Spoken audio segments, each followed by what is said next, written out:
We're live. Let's do it. We're live. We're live. And hopefully, there's a lot of meat in this camera tonight. So Yeah, I've got hopefully you get to see all of us, especially me. I'm kidding. So, well, we're back at Ash Anvil in Gardner, Kansas. We are doing another live tonight. It is a new release. It's Gunner's Honey out of Sedan, Kansas. And Amin? Amin. You know what I mean? No, the cigars. Yeah, you said Amin. Yeah, Amin. My first name is Amin. Amin. You know what I mean? I know what you mean. My last name is Imami. Imami. Like your mommy. She's probably watching. So, Amin, Imami cigars. So we are going to be pairing those two, and I think it's you want to kick this thing off? Do it. Let's do it. So, hey, Bourbon Bros KC here. We are live. So we just talked about what we're going to be doing. We got a brand new bottle release. It just came out, I don't know, 3 or 4 weeks ago, maybe. Yeah, roughly. Yeah. Our last live, we did the Gunner's single barrel, and we talked about this and said, they've got this is a different bourbon whiskey than it's new. But it's I think it's pointed at whiskey drinkers, new, old, and everything. Thank you. So we'll talk about that. We'll try that tonight. We'll get some answers about why Andrew he created it. He's the distiller. So what I'll do real quick is why don't you introduce yourself and just what you do and where you're from. Cool. My name's Andy. I make all the booze for Gunners. It's definitely worse jobs to have out there. I kind of just fell into it and was going to school, to med school, be a doctor and all that, and then took all the brewing classes on the side as they were the easy electives to finish all my hard stuff, and then just kind of fell in love with it. And I was like, hey, this is actually pretty cool. It's still science. It's still all the kind of stuff I was after, and got a job right out of college doing that, cleaning buckets for $8 an hour, and then here we are 15 years later, and all of a sudden people want to talk to me and hear what I have to say about stuff. So it's kind of just fell into it, and it snowballed, and I really like what I do, so I think that helps a lot too. It's awesome. So brain surgery and Nah, bottle too technology. much stress. Yeah, exactly. Yeah. So I mean, they go hand in hand. I can see it. I went to college to get out of the manual labor from growing up. My dad's got a construction company, and that kind of pushed me into it. And then now I do all the hard science and all the manual labor. So that part didn't work out as much. But awesome. No, it's cool. It's really rewarding and lets me do all kinds of cool stuff like this. And it's just science lab every single day and try not to blow myself up. That's right. So awesome. You do have to worry about that. But really? No, it's every day is a completely different day. I work 7 different jobs essentially, but it's just kind of whichever day shows up is whatever job I'm doing. So.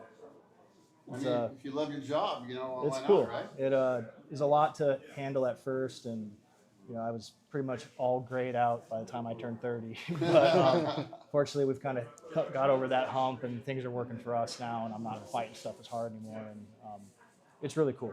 I can't think of a cooler thing to stay busy and like see something. You built something with your hands, and now we're sitting here about to drink it. It's cool. It's really cool. That is awesome. So. Then, if you've watched any of our lives or any of our videos, I got a lot of energy and I kind of talk over people because that's not normally me, but they just don't like to talk. So that's not true.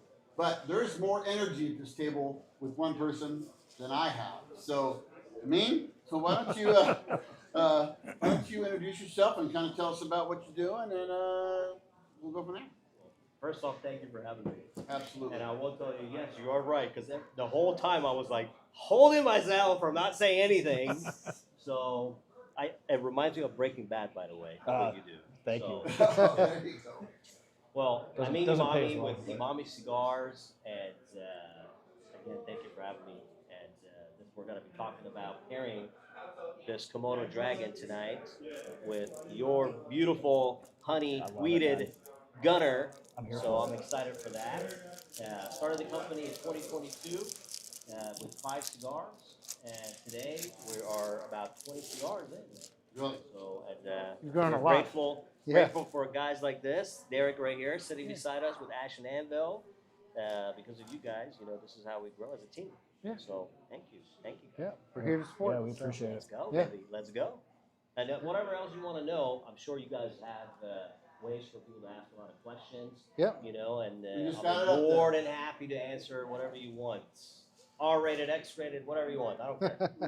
He's got it all. We got it all. We got it all. See, I told you. You haven't seen the energy yet. So. Yes. But no, so what we'll, I guess, we got some people on here. Dwayne, welcome. Dwayne, he's originally from Canada, but I think he's up in Chicago now. Rabbi Moses, he's local. So, yeah, we'll, Ty's up in Omaha. What's up, Ty? So we're excited. We're again our next episode, and we're excited about obviously about both of you being here, Right. talking about your product. So Love it. normally what we do is we try the pours first. So let's. I mean, you got some questions. I mean, we have some questions. So. I've got a list of questions that I've prepared for tonight. So. All right, there I've we got go. them. Someone's prepared. Yeah. Ready, bro. But before we get into that, do we want to open up the bottle? Yeah. You good for that? Let's go for it, man. So, This one, or you guys got to Oh, open oh, one? we've got one that's open here. Yeah, That's so our prop. Watch out with the lid there, right? So. Oh, yeah. Who opened it at what time when? So well, you got a pregame, right? I mean, Right, you we guys were got- pre-game. You got a pregame. So Sure. I just want some bourbon. Hey, it's going well. Going well. Welcome. Thank you for joining. So while we're pouring, tell us a little about how this honey version came about. So, when I started back at Gunner's, we just a couple products at first, and we were just looking for a way to maybe add a little spice to things, just something that's not, here's the same whiskey that we have in all of our different variations, but Sure. let's try something else. The biggest thing for us was whiskey for non-whiskey drinkers. As we all sitting at this table know, like when you get into the bourbon club, when you get into the talk and the finer parts of it, you're really analyzing all these different things. But there's another half of that population that just wants to sip something sweet with maybe a little bite on the back of it and doesn't want to really use their brain while they're drinking, right? And we were really fortunate to have, this is all local ingredients, and we just had this honey guy that was putting out amazing raw honey here in Kansas, and we're like, well, I like honey and I like bourbon, so let's see if we can get the ratios right and get something for people that's maybe a little different, and kind of took off a little faster than I expected it to, so that's been really cool. Right. But go ahead. What I like about this is it's whiskey that, I'm not a connoisseur, like these other guys. I'm not a huge bourbon guy. I'm learning about it, but I know what I like, and I like my whiskey neat. I like my, all my liquors. I'm pretty much drinking them neat. I'm not mixing them with stuff. Yeah, same. And that's how I've been for a while now. But this is something that's just totally different. It is definitely whiskey. When you drink it, it tastes like whiskey. But having that nice sweetness on the back and that honey is definitely there. But so many of these honey whiskeys that I've had, and I don't know, I've had a few because they sound good when I see it on the shelf at the liquor store, right? It's more like a honey syrup than anything. Yeah. And what I was so impressed with this when I first tried it was, it tastes like real whiskey, and it tastes like real honey, and it tastes like you just put the two together, which is Mostly what we did. mostly what you did. There's, It there's tastes real. finer parts, but Right. it's just the authenticity of Right. it really makes a huge difference. It's like you said, authentic. It's not artificial at all. It doesn't taste artificial at all. So And that's the hard part. Like you look at like Jack Honey, for example. So when I started doing this, I actually had done a honey whiskey for another place that I had worked as a contract, and so I started digging into it, and then I was like, all right, well, let's just use Jack Honey as our, kind of starting point and see what they're doing with it. And they actually started their own liqueur company to hide what they're putting in their Jack Honey, so that their only ingredient is the Jack Liqueur Honey Company ingredient, right? Kind of proprietary way to hide it. And then I realized that it's nothing but just honey flavoring and like some sweetener syrup on the backside, but there's not actually honey in it. And then when we'd make toddies or cocktails at home, I'm like, dude, this is so much better. It's like, why do people pay $20 for this when you could have something that actually tastes good? And then here we are. Now I can't keep it on the shelf, so it's a. I remember when I was a kid and I went to KFC here in Gardner, and I got my biscuit and I got my honey, and then I looked Yeah, at the they back have of the honey honey packet, and it's not even real honey. I was like, what is this? I Is it feel- really? No, it's not real honey. It's I don't know. it's corn syrup. Fructose corn Yeah, syrup. yeah. And I have been offended ever since. So the fact that this is real honey, I'm excited about I it. can Kansas I can honey, verify right? that. It is from Kansas. Yeah, it's a Right. place south of Topeka. Nice. And I can verify that it is just as much of a pain to work with as you think it is. My entire distillery is sticky right now. Yeah. And there's just, it is what it is. But And all your ingredients for this is from Kansas, right? correct. Yep. And for the Gunners as well. We pulled that and we're like, look, Kansas company, we're trying to win the home state. Yep. Let's just do this right. Give us something to be proud of. That's awesome. You know, we're in the ag center of the country too, Sure. so that obviously helps a lot. Yeah. But I'm really happy with everything that's come out Yeah. so far. It's Yeah. really cool. Hey, Rodney, welcome. Pretty cool. Rodney's on, so I think he's out in Arizona right now. So, so the ratio, I guess a question. So the ratio, when you tried to figure out what do I go with my ratio? How did you figure this? Was it just trial and error, or Yeah, I don't generally have to do, you know, I didn't have 20 variations of this sitting on the table or anything. Gotcha. We kind of knew roughly where we wanted it to be, and then I'd say probably we had 4 kind of recipes after that, and then it was more a team decision. Do we want this to taste nothing but candy, or do we want a little bit of that bite in it? And so originally it was 30%, not 35, but you kind of lost that little bit of bite on the back. So we bumped it up to 35 just to kind of let it shine through a little more. so? I mean, we were talking a little earlier about before, and I thought a good point that you made that I thought was really important was, when I go out and I'm going out and we're hitting. Heath and I did this, with our wives. We went down to Louisville. We would do all the tours and things, and of course, the guys are sitting there just keep drinking and drinking. You're loving that heat. You're loving that.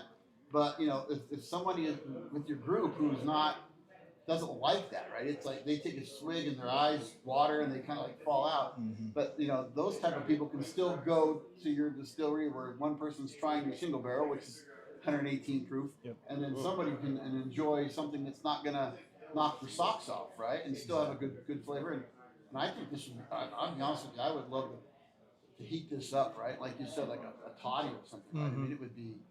Yeah, Even if you it mix goes it with well. something, right? It would be just. I think it would be I'm spectacular. working on that on my menu next door. So Oh, here we a go. little sneak peek. We're already working on it. Yeah, You gotta come So, down to Ash Anvil. Let's try I this. love it.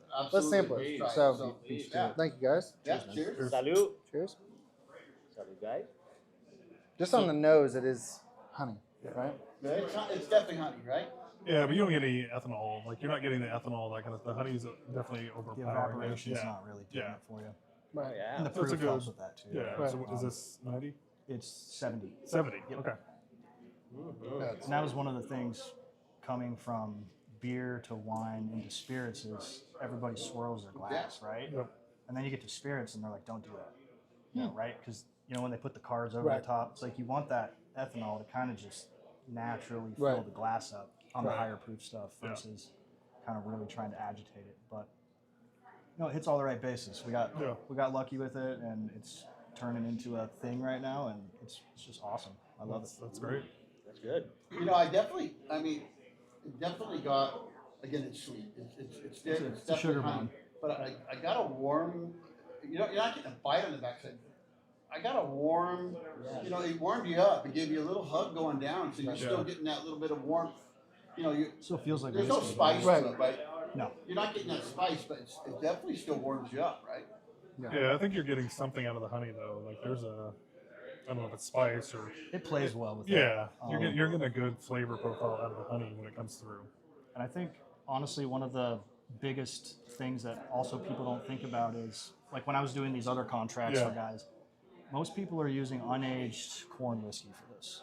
They want a clear base so Sure. they can flavor it and all the flavors come through perfectly. And I just never really was a big fan of that. So I was like, much to the chagrin, of the economic side of it, I was like, hey, let's use our aged bourbon. Sure. We got that oak, we got a little bit of heat on it. It's like a real aged bourbon that you can drink by yourself, and then let's turn that into this recipe. And I think all that oak influence and just that little bit of age on it makes a really big difference. So how long is this being aged before? This is the same age as like our heritage, so it's probably 3.5, 4 years or Okay. so. Nice. Will you walk us through your the distillation process and what makes Gunnar unique versus some of the other products that are out there? Yeah. How long do you have? Right. Yeah. What people don't think about is, so I basically run an entire brewery and then I run a distillery on top of it. Is essentially what it is. So we're getting all of our grains, whole raw grain from all of our suppliers. I flour it on site. It'll go from there. So with beer, you're using just kind of like a rolled grain. You see all the brewers scooping their grain out at the ends of their batches. I'm making alcoholic oatmeal. And so all of that flour, it's alcoholic sludge essentially. And all that's called the mash.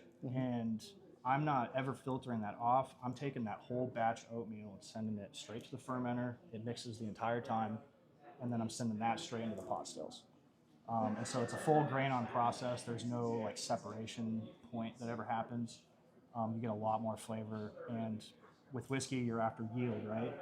Because 1,500 gallons of beer gets me 2.5 barrels of whiskey. So it's a numbers game at some point. You don't want to get rid of that extra alcohol either. And so we send it all through the whole system. And we do a double pot distillation right now. So I'll run the first run, get all the unrefined kind of alcohol out of that, called the strips, low wines, whatever people want to call it. And I'll get about 500 gallons of that off a batch. It smells like rotten eggs. It's not sulfur removed yet or anything. And then I'll take that 500, distill that again, and then that's where I do my heads, hearts, tails, cuts on that side. And then that goes straight into a barrel at 115-ish proof. Okay.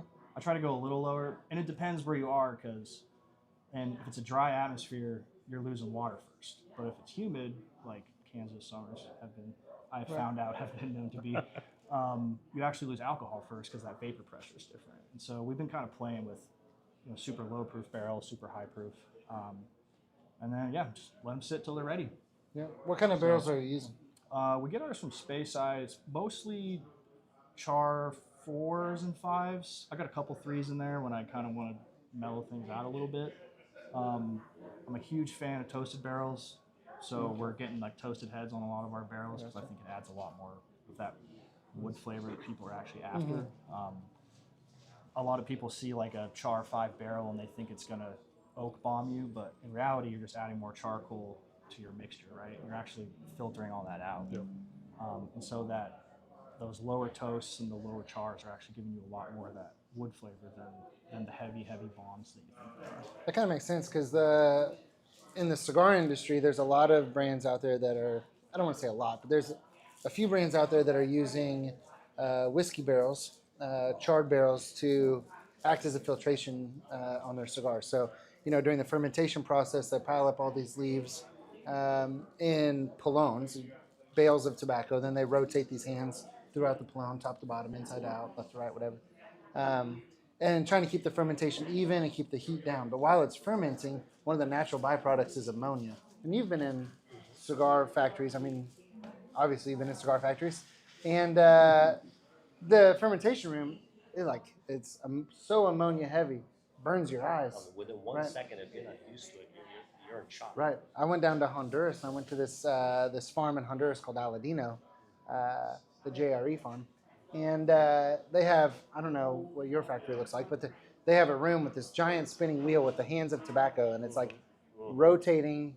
And just to walk through that room, to walk to the back and touch the back wall, you almost couldn't do it. I mean, the ammonia is so strong. So after the fermentation process, most of the ammonia has dissipated at that point, but some of these companies are putting the leaves then into barrels and using that charcoal to pull the ammonia out of the leaf, right? So it does make a difference. I've got a cigar here that we're going to try later on after the live that I've had aging in a barrel. And through my little experiment that I've done a few times now, I found that just an extra month in a barrel makes a significant difference in, not so much in flavoring the cigar, but in cleaning the cigar. It tastes cleaner, it tastes softer, a little less harsh, which is hard to describe, but when you smoke a cigar that's out of the humidor and then that same cigar that's been in the barrel for a month, there's a significant difference. Interesting. So it's like I not mean, ever something I It's thought like a about. sponge because Right. it's pulling some of the fumes and the essences that you don't really want in this, Right. which is ammonia as well. right. So it's they're like refining it. Hmm. That's a good way to put it. It's refined, right? It's yeah. That's interesting. Yeah, it's funny that you guys do that. And you also think about it like the water filters for your house are like HEPA filters. Like they're all Right, charcoal. they're all filters and charcoal. stuff. And that was kind of hard for me to figure out was, oh wait, I actually don't want just nothing but char in my barrel. There's other aspects to this unless I just want, you taste a lot of like the contract stuff or some of the bigger stuff coming out of Kentucky. It's so clean and so clear. It's like bourbon flavored alcohol. Yeah, If yeah. that kind of makes sense. And we kind of target keeping it at, I don't want to call it dirty, but we target keeping as much of that oil and everything until it crosses right over that point. Right. Kind of just add a little more flavor to that.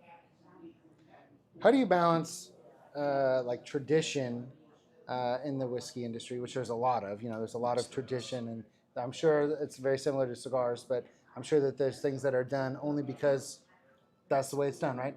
How do you balance that tradition with innovation and trying to do something different and make your product stand out? I love that question.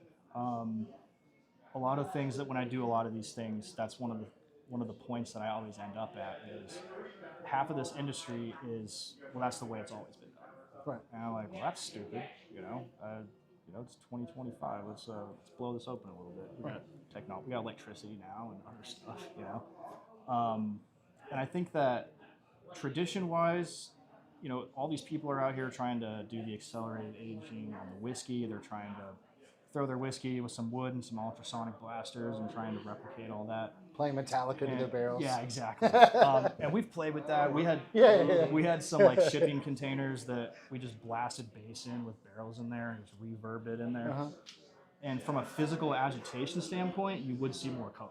But at the end of the day, it's no different than just putting a mixer in there or something like that, right? To this day, and this is a reason you don't see it a lot, is nobody can replicate what's happening in a barrel. And everyone's tried. Everyone tries to sell you on the new snake oil process to be a millionaire overnight, and nothing gets close. And so I've accepted that there's barrel conditions and warehouse conditions that you can target certain things, but nothing beats a barrel at the end of the day. Right. So that's the part of the tradition that I'm super cool with. On the back side of that, there is a lot of like the brewing process per se that is very different. A lot of the granddad's barn recipe that I found, his old bourbon recipe, and now I'm going to do the same thing that he did. And there's so many better ways to do that stuff. So my degree was microbiology, and so I really learned how to kind of target fermentations to give you flavors that instead of waiting for a barrel to give you something, you can kind of send it in with a lot of those building blocks already. And you can stress the yeast out to produce all kinds of different esters and different flavors, just like how beer all tastes different, right? All different yeasts, all different conditions. And that allows a whole level that people don't really look at right now, which is weird to me. Everybody's like, just get as much booze as you can, put it in a barrel, and it'll be good after 5 years, and we'll all be millionaires. That's kind of the status quo that you see with a lot of distilleries. And I've kind of really tried to make sure that if it's not good going into the barrel, it's not going to be good coming out of the barrel. It's like you can put paint thinner in a barrel, it doesn't mean it's going to taste good after 5 years. Right. And so we've been really targeting a lot of cool stuff and different types of grain that aren't normally used, different yeasts that just going in. And I actually brought some new make too, in case you guys want to try it later. But it's wild how many flavors are in that new make without ever touching a barrel. It's never been influenced by char or oak or anything. Like the oils and the cool stuff you can force it to kind of have. So I think that's probably the biggest part that we do differently. Everything else just comes down to general business problems, and you always run into problems and kind of got to work around it. But at the end of the day, we're just making a sugar mash, we're throwing yeast in it, and boiling it on the other side. So as long as you hit those 3 points, you can pretty much do whatever you want. Maestro. Well, do you guys want to light up this cigar? Absolutely. All right. I'm ready to light it up. Let's try pairing it. Let's do it. Let's see What's how up? they go together. No, I want Amina to tell me about the tail. The tail. So you know the Yeah. Komodo dragon. Oh, The that's right. Komodo dragon has a like nice it. tail, so that's kind of resembling that. And you know the story behind the Komodo dragon? Bites you, and then you kind of wander off, and then all of a sudden you're like, boom. So that's how this cigar is. I like So it. it's a creep up on you. Once you get to the middle and the end, that's when the power starts kicking in. So this is a Connecticut wrapper. So typically when you look at a Connecticut wrapper on a cigar, you're like, it's a mild cigar. But this is a full cigar. We got triple Ligero leaves inside of this. So what that means is that it's basically the highest part and the most high amount of nicotine in the leaf of tobacco. Okay. That's what we call Ligero. And this has triple Ligero, which means that typically if you go with a full body cigar, it's just that one Ligero leaf style in there. We tripled that amount. Okay. Wow. Okay. So, but with this one, again, because we blended it in a certain way to where it creeps up on you. So when you start it out, you're like, all right, mild, medium, nothing crazy. You get to the middle, towards the end, you're like, oh, I'm feeling something. It's kind of like, the effect It sneaks up. of this, which is, kind of nice and sweet, and then it starts kicking in a little bit. So that's why I think, this is going to be a good pair, Yeah, that's really with this. So, yeah, hopefully you'll enjoy it. Yeah. Hey, real quick while we cut these too. So we talked about we'd like to during the live there'll be there's a form out there that you can click on. I don't know where it's at, but I'm being told by the back that it's in the chat where you can click on there and you can enter. We'd like to give away some merch, some things on the table we'd like to give away. So this is good for during the live. There you go. But we'll do that after, and we'll notify you. But we'd like to send some things out to some people on the live. Thank you for being on the live. Tell all your friends and family to join. We're continuing to do this, and we're just bringing in good people that are producing a great product that we want to really get out there. That maybe normally you wouldn't. Like we talked about, you can go down you can go into a cigar shop, and you can go into their humidor, and there's a million things in there, and you have no idea, right? So what you do is you go in there, and all I've heard of, I hear this name all the time. It's everybody has that name, and so that's what you get. Well, this isn't right. You don't go everywhere, and you get a cigar, right? You don't get Gunnars, right? But it's there. You gotta know. So that's what we're trying to create. We're trying to bring this up and create some some interest in this, and if you just gotta follow along, and we'll just continue to do this. So we'd like to give some giveaways. In there you can enter. It's on Google Docs, and we'll after the live we'll draw some names. So Shoot, if I knew that, I would have put in something in the pot. Can I still do it? Oh, don't worry, you've got something in the pot already. You just don't know it yet. So No, I mean, I want to put it in there for the guys. Yeah. So winning. We're going to Some cigars. Okay, so all right. we got you. All right, good. There's the I energy. want to make sure. There's the energy. There it is. So, all right. So let's. All right, so most of us have cut our cigar now. We're cutting with this. Look at this lighter, man. This thing is nice. Gold. I feel like James Bond with this Who thing. made that thing? Yeah. It is a branded Imami lighter. Thank you for these. You're welcome. Very nice. It's got a V cut built right into it. Yes. We got punch. Nope, it's got it in Go there. ahead. Yeah. There you go. There we go. Sorry. My bad. Okay, so I don't normally V cut my cigars. I love it for this one. I'm not normally a V cut guy. Normally I'm a straight guillotine cut, but a V cut is great. The V cut, obviously, it's shaped like a V. It cuts down in. It doesn't remove the full cap. It does sort of focus the smoke on your palate a little bit differently. Okay. Here's my straight cutter that I almost always use, and it's just a straight. Yeah, you have to be a little more careful when you cut. You don't want to cut too much off without, you don't want to ruin the construction of the cigar. But we cut with a V cut today because that's what Amin provided us with. So. My bad. Next time I'll give you the straight one. Yeah. No, it's These okay. are beautiful. These are beautiful. I do love this lighter. So, let's go ahead. Take a cold draw first before we light it up. Yeah. So, what do you taste on the cold draw? So, puff on it and taste it before lighting it up. So, I taste honey, but I think that's still. I taste whiskey. But It's a rich little leathery rich, you know. Okay. Mm-hmm. You get any sweetness? Like fig Little Newton, Yeah, spice. it's not. something like that. Little Well, spice. I get the sweet? spice. So No? It's like the filling of the fig Newton, not the Yeah. cracker part, but like Fig the part. filling of the fig Newton. Mm. I get that. Oh, yeah. Definitely. Mm. of course, Oh yeah. you smoked a couple more cigars than I have, Marshmallow. so you know. Yeah. But it's good. It's All right, let's light her up. Let's do it. All right, when you light the cigar, I'll let you guys do it first. When you light the cigar, you don't want to put the cigar right into the flame. I know on camera it's going to be hard to see, but you want to keep it out of the visible flame, and you want to sort of come at it with an angle. You're going to slowly toast it like you would a marshmallow over a campfire, right? Okay. There's sugars that are naturally present in the leaf. You want to caramelize those, not carbonize them. So you're going to slowly bring it up to temp like you would marshmallow. Wow. Right? So once you sort of got it, caramelized a little bit, now you're going to take it and you're going to pull the flame to it.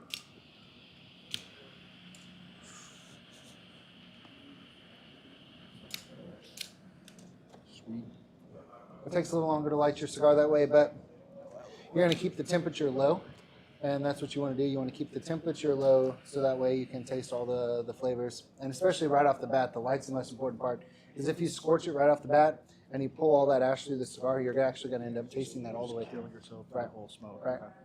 So, wow. Now, I mean, it's kind of weird, right? But would you expect anything Tell us, different? what's Would weird? you expect anything different? Absolutely not. What's weird about it? Yeah, tell me. You what's know weird? what? You know what it tastes like to me? What? There's Wow. no wrong answer. It's right there. You know instant oatmeal? Mhm. And you get those little packets. Yeah. Mhm. It tastes like apple cinnamon oatmeal to me. I mean, it's still like I just took a scoop. I just took it out of the microwave, you know, put some water in there, got it, stirred it up. I mean, I can taste like I'm taking a spoonful of apple cinnamon oatmeal. That's actually pretty good. I get that. That's actually pretty Yeah, good. yeah. I mean, I'm like, it was instant. I mean, no spice, just that it's a creamy apple cinnamon to me is what I'm picking up. Yeah, that's really good. You got a really good palate, bro. Yeah, I trust get that me, a little I'm bit. lucky. Very good. I get a Wow. little bit of like an oak, but I do absolutely understand what you're saying with that apple cinnamon oatmeal, that instant oatmeal. I get it. Mhm. I get it. It's wow. That's super good. It's like you can have one for breakfast. Remember, remember, Till it gets to the middle. breakfast is the most important meal of the day, right? Isn't that what they say? I've had this cigar for breakfast multiple Oh. times. Woo. Yeah. This has been a good breakfast cigar a few times. That, I mean, But like you said, you're going to get to a point, right? I get that. I'm not there. Yeah. Now we got it with this Lafta. is is the it. truth right here, bro. Let's try it. Ready to go. Okay, so I'm gonna take a puff. Salud. Cheers, guys. Cheers.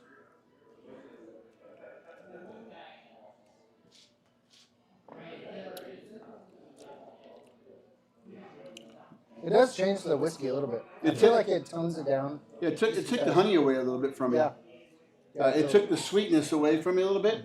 Gave me a little more of a whiskey taste, and I think the heat came a little earlier in the palate versus before. It took a little while farther down. I think I got more on the back of my mouth. I got more. I got the warmth a little bit sooner. Now I did it the other way around. Really.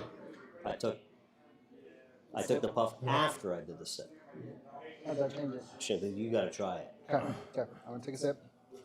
Now we gotta try it again for research. It's all for research. Staff.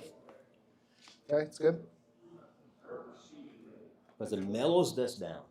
It did. It definitely Yeah. mellows the cigar down. Yeah, it does. Definitely. Now, is that because the honey's coating your tongue and maybe taking some of that away? Mm-hmm. But it's in a good way, because once I get a couple more puffs in after that, it's a good. That's nice. Like the It's a good honey mix. coats your throat a little. Yeah, it's a and good then mix.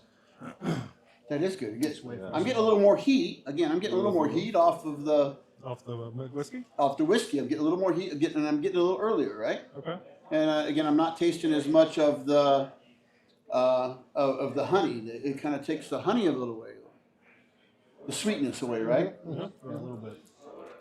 Yep, I would agree with that. I mean, where's your factory at? Esteli, Nicaragua. Nicaragua, nice. Yes. You've been going since 2022. 22, okay. So about the same time that I opened up the shop here. When did you open the shop? Our door says 2021, but really it was 2022. We took over the building in 2021 and thought it was going to take us 6 months to get this done. And then construction, always takes longer than you think. So we opened in September of 2022. Oh, that's like right around when I was doing it. Yeah, Really? yeah, absolutely. Nice. So 2021 is when I really started doing the tobacco, the blending, and kind of starting to get the cigars together. And in 2022, August, September is when I did the pre-launch of things, and then by December was when I went crazy with it. When you say pre-launch, like what is that? Were you So like a soft launch to like friends and like people I knew, like Okay. close lounges, like try these cigars out. Let me know your feedback. Let's see how the market's gonna, Right. answer back. Right. And we saw that, yeah, it was really good. So we said December, this is a good time. Right. Holidays are coming in. Okay. Let's go. So your distribution, again, if all my peeps are watching, right, they're all over the country. I mean, where are you? Where's your distribution? Where? Lawrence, Kansas. We so- distribute ourselves. So where can you find these cigars? Every state? No, we're in 9 different states. 9 different We're in states. 9 different states. If you don't see it in your state yet, then you can buy it online, of course. You can buy it online. We have an online store, which online prices are a little high compared to like if you do go into a brick and mortar, and we do that on a purpose because we want you to support guys like Ash Anvil. So if you do go, make sure you go out to a lounge and see if it's there. And if not, I mean, they can go online, and actually we have a store located. And what's your online? ImamiCigars.com. ImamiCigars.com. So ImamiCigars.com, you'll see a store locator. You can kind of see if we're in your area. And if not, we'll be there soon. Right. Yeah, this is Yes. Well, if not, they can probably reach out to you through your website. Oh, yeah, absolutely. And Yeah, so you if want to talk to me? retailer wants to pick you up in another state, they can probably reach out to you, right? 100%. 100%. Yeah. You got to go through a lot of forms. It's kind of like, when you're buying a home. You're going to go through a list of paperwork. Yeah. You're looking at me like, no. And if you look on the chat, our Snap technical team just added both websites for Gunners and Mommy Cigars. ImamiCigars.com. So go check them out again. And this is spectacular. I mean, you've got all your cigars I've had. I mean, I even had one without a label one night when I came in here. Oh, yeah, the pre-launch one. Yeah. And it was spectacular. Oh, also, thank so you. have definitely a great cigar. Thank you so much, man. Thank you. Yeah, I got that a was question. that was a good hit. So you were talking about the tiers of tobacco. Yes. Like, what are the different levels? When you're talking about strengths, like, what do you have? What's your building blocks to put into a cigar? So basically, when you're growing the tobacco, you start from the bottom and you're kind of going towards the top. So like 30 days in, let's say for example, like height-wise, you put a plant in, 30 days in, it's already this height. 30 more How high is days. that? That's what, 24 inches? Let's say 2.5, 3 feet. 36 inches, something Something like like that, right? Another 30 days, it's over your head. 6 feet tall. So, and as you age this, and you got to pull it in a certain amount of time, but what happens is that the higher the leaves get, that's where the more of that nicotine is. So when you're picking from the bottom, is usually kind of like the fillers. It's kind of like, the things that you're just kind of just filling it up without a lot of oomph, right? And then as you're graduating, that's where it becomes like, okay, here's what I'm going to use for my like binder. Here's what I'm going to use for my wrapper. Okay. So it's different. Those are the different types of levels that on the plant. Is at the top And then? or that's is it a where the different most level? nicotine is. I wouldn't call it the cream of the crop. It just depends on your blend of what you're trying to do accomplish out of that cigar. Because you can get a cigar that you don't really use that much Ligero in there, and it's still a very nice cigar, right? So it just depends on your blend. It's kind of like you're cooking different meals. You don't use the same ingredients in all those different meals. You might use one here, same one there, so it's a little bit More different. alcohol is not always But- better either on that. Exactly. Okay. Exactly. That makes sense. Tobacco grows, the leaves grow in pairs. So on the stalk, as the stalk is growing, you'll have leaves in pairs working its way up the plant. And each layer, as it's growing, it grows these leaves. But the next set of leaves that grow sort of cover up those first ones, right? And so those bottom leaves aren't getting as much sunlight, and because they're not getting as much sunlight, they're not photosynthesizing as much. So the plant is not sending as much nutrient to those leaves because during the ATP, photosynthesis process, it doesn't have to, it doesn't need it. So those leaves end up being less flavorful typically and less nicotine strength. So less flavor, less strength, right? But as you move up in the plant, you're getting more and more sunlight. And so the plant is sending more and more nutrients up the stalk to those leaves. So the Ligero leaves, which are grown in full sun, those are the top leaves, those are grown in full sun. That's where the plant is really concentrating the minerals from the soil. It's really concentrating the sugars. It's concentrating the nicotine strength. That's what's putting the work in. That's where it's grown. That's where it's actively growing from. Right. So That's so like then- your steak. right. That's So like when your you're steak, yeah. when you're priming the plant, when you're pulling the leaves off, you start at the bottom, and they start pulling the leaves off when they go out. Here in the U.S., they stalk cut. So they go out and they cut the whole stalk and they hang the whole stalk and they dry it all at once. But in Central America, in Nicaragua, you prime it, right? So you go out and you pull the lower leaves. And when you pull the lower leaves, right, now the plant literally can't send the nutrients there, so Yep. it sends Yep, it up a sends little it higher. up. Yep. And so you're sort of concentrating it cropping it as you're, so you go through the field or through the section and you're pulling all the lower leaves, and then you go back maybe a few days later and you pull all the next set of leaves, and you're sending all the nutrients up higher and concentrating everything at the top of the plant in those Ligero leaves. So below Ligero is what is that? Seco, So Seiko. and then Viso. Viso, and then I don't even know what's below Viso. I can't remember. I don't remember. There's names for it, but I don't remember what it is. So The sun is important because again, I'm in agriculture, so just like, and I'll put this to like soybeans, right, with the sun. So when you look at a good soybean field out there, the rows are planted so close because they want to fill every spot of that field with the plant. Because if there's space between your plant's not growing really well, and you see ground is taking away some of that sunlight, and you're not getting as much. It's not pulling more of the nutrients from the ground to supply that plant, right? So it's the same type of thing, right? The more sun you're getting, so that like soybeans, they want the cover. You don't want to see any field because you want as much as the plant seeing the sun to pull the nutrients out of the ground that creates, and it moves the sugars and all those types of things that need to move through the plant, right? So when they cut those leaves early, is it because they've met what basically everything they're going to get in nutrients? So you cut them so it So you doesn't can send to more, deteriorate, right. and then that sends more. It gives more of that growing plant. Yes, So yes. okay, that's a good. That's I wonder very if they good. use that harvesting method in any other agricultural crops. Like, could you imagine doing that with? I don't know if it works that way with other plants, like peppers. You have like jalapenos, and you pull all the lower ones off, and now all of a sudden the upper ones get stronger, like hotter. I don't. Maybe I was in agave? Napa doing the vineyard stuff with those guys. They do that. Is that what they do? In the vineyards Okay, too. so yeah, here in the tobacco industry in Kansas, they don't do that. They stalk cut, they hang the whole stalk, they dry it all at once, and what you have at the end is what you have, right?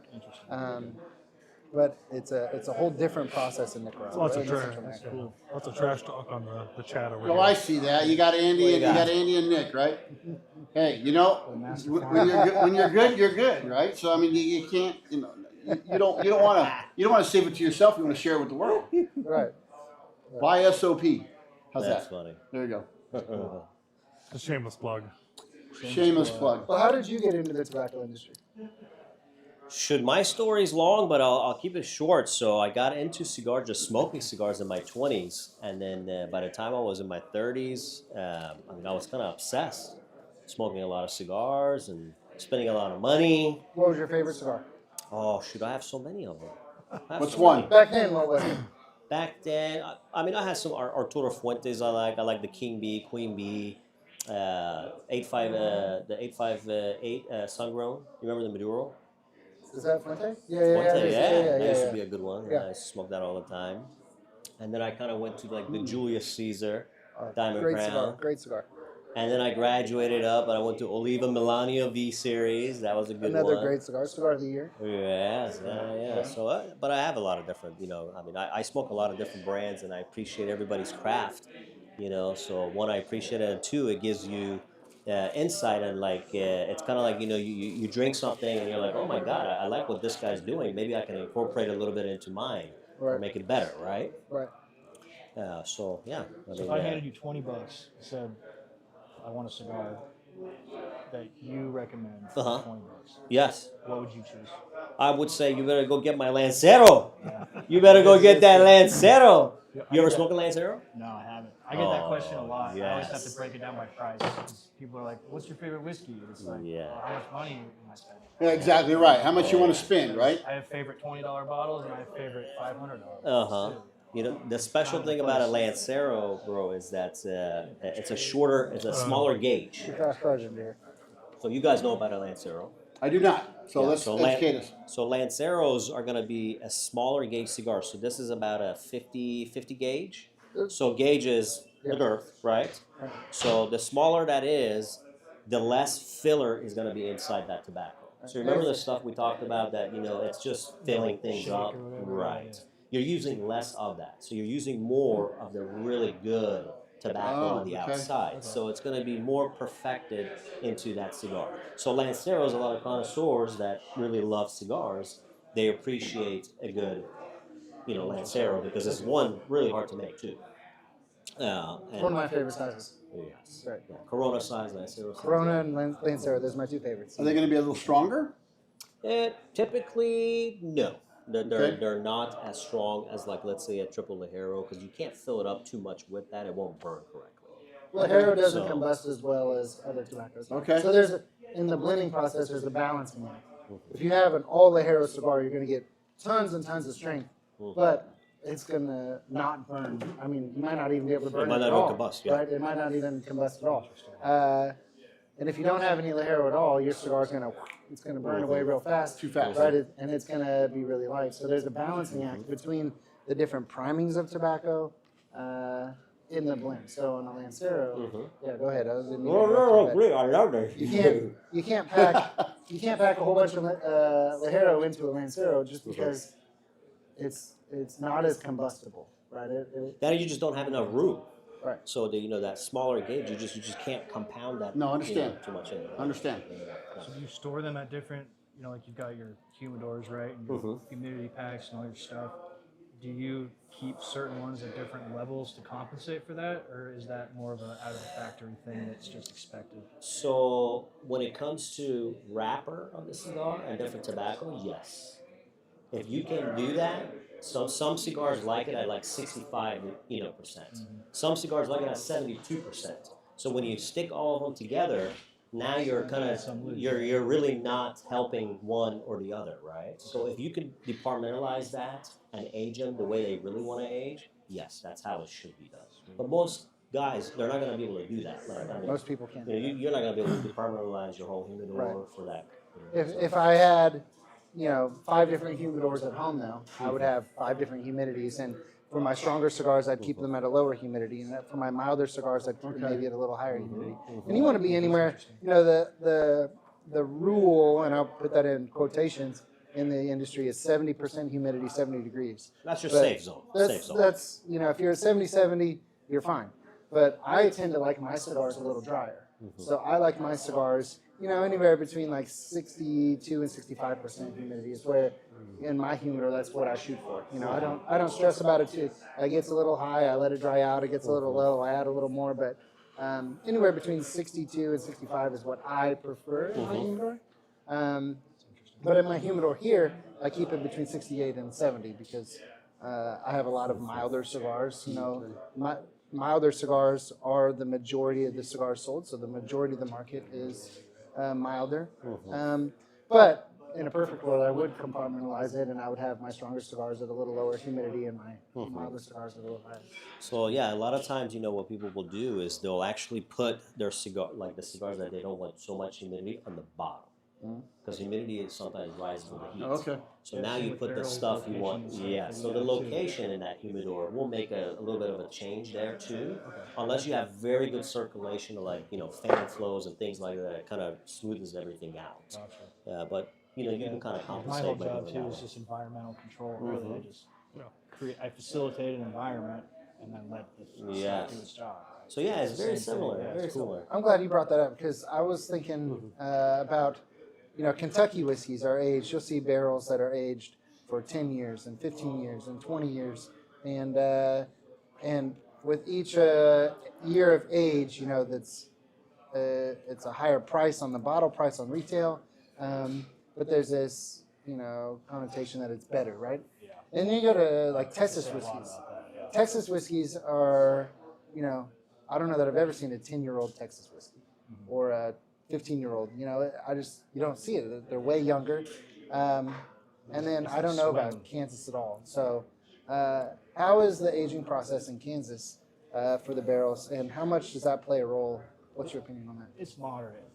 So, I started really digging into that. The world's best whiskey a couple years ago came out of Israel, I think it was, which was interesting, right? I've tried- Desert environment. I've had some Israeli whiskey. I've never had It's it. fantastic. No kidding. Yeah. So the big thing with that is you think about the temperature swings in a kind of arid environment. It's hot during the day, but it cools down a lot. Right?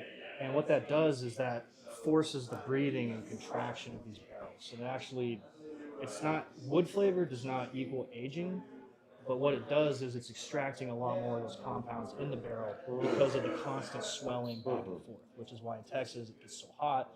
If they let that go more than 10 years, it's nothing but an oak bomb because they're extracting too much out of it, right?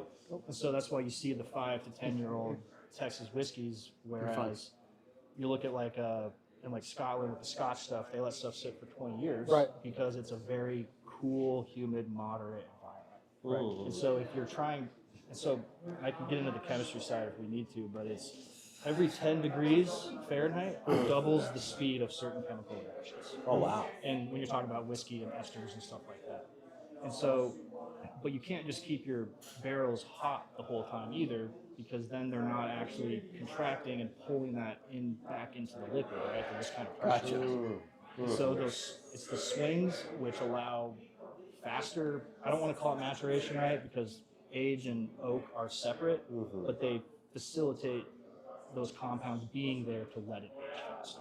This is a good way to put that. And so for Kansas, it's definitely hot here in the summertime. I found that one out. And hot and humid. Hot and humid, sticky.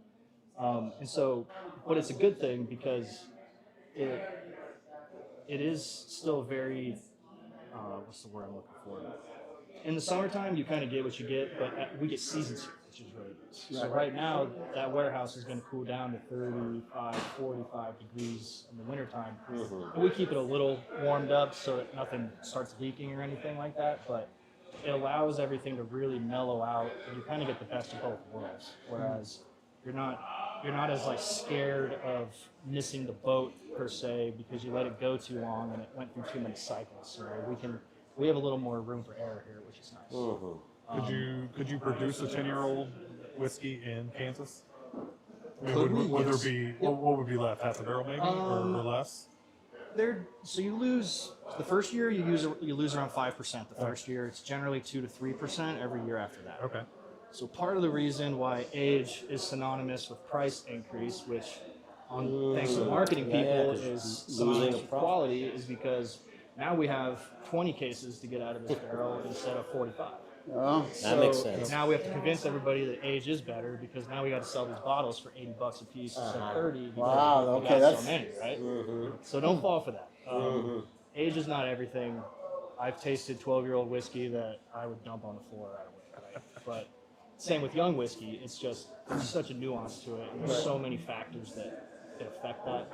And then you look at places like Buffalo Trace. I was at Buffalo Trace this summer for some work stuff, and they actually heat cycle their warehouses to simulate that seasonal kind of swing that you don't get other places. And so they'll actually force it.